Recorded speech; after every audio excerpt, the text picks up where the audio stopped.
So, a very good morning to all. Here I present a paper, one of its kind, dealing with the refractory vitreous seeds in retinoblastoma.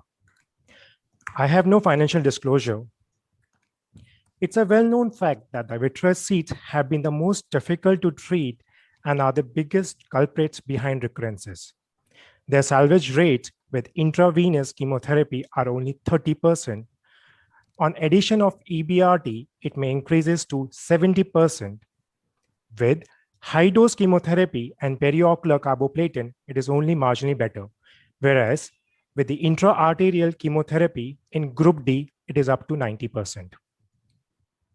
Since 1960, various chemotherapeutic drugs have been tried intravitreally, starting from Thiotepa initially. The current trend has shifted to melphalan with an impressive success rate in primary vitreous seed. But this leaves us with the question now, how to manage refractory vitreous seeds. We have retrospectively analyzed the efficacy and safety of tandem intravitreal chemotherapy with a combination of topotecan and melphalan in 20 eyes of 20 retinoblastoma patients having refractory vitreous seeds at 3 weekly intervals. All the patients were examined by the ocular oncologist and treated with the standard protocol.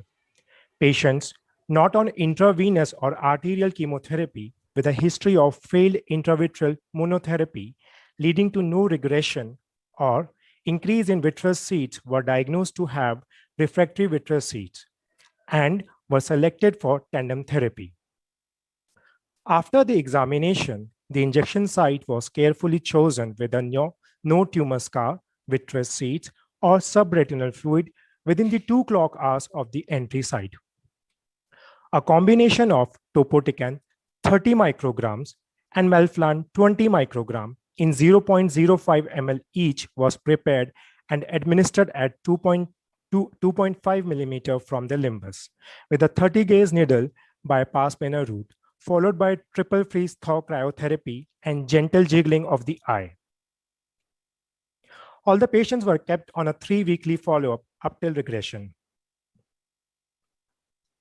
All treated children were assessed on the basis of regression of vitreous seeds, the number of eyes salvaged, and the total number of injections required for regression. The secondary outcomes included the number of recurrences post first cycle of tandem therapy and the complication associated. Now coming to the results. The mean age of all treated patients was 43 months, among which 11 were male and 11 were unilateral. 13 were diagnosed as Group D and rest were belonged to Group E. All the eyes were treated with an average of 8 cycles of systemic chemotherapy, 3 periocular chemotherapy injection, followed by 4 intravitreal topotecan injection before they were diagnosed as refractory vitreous seeds and were subjected to tandem therapy. 14 had persistent vitreous seeds and the rest had a recurrence. There were 3 eyes with a recurrence which were well managed by intravitreal topotecan alone. Among the complications noted, 4 had RPE changes, 1 had cataract, 1 had vitritis along with cataract, and 1 had D-shaped pupil due to the focal iris atrophy. None of them required enucleation and have been doing well with a mean follow-up of 28 months.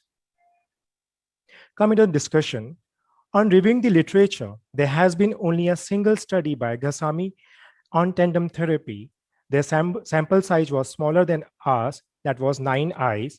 Each was treated with the double concentration of melphalan than ours, but with a similar result of 100% regression rate of vitreous seeds. In comparison with other significant previous research, which has used the same concentration of melphalan, but with twice the volume, it can be very well appreciated that their complications were relatively more.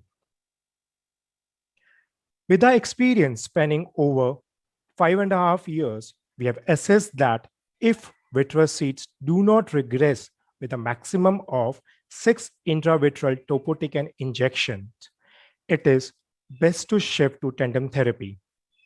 And finally, I would like to conclude that tandem therapy not just reduces the dose and frequency of melphalan injection, but also proves to be impressive in regressing refractory vitreous seeds.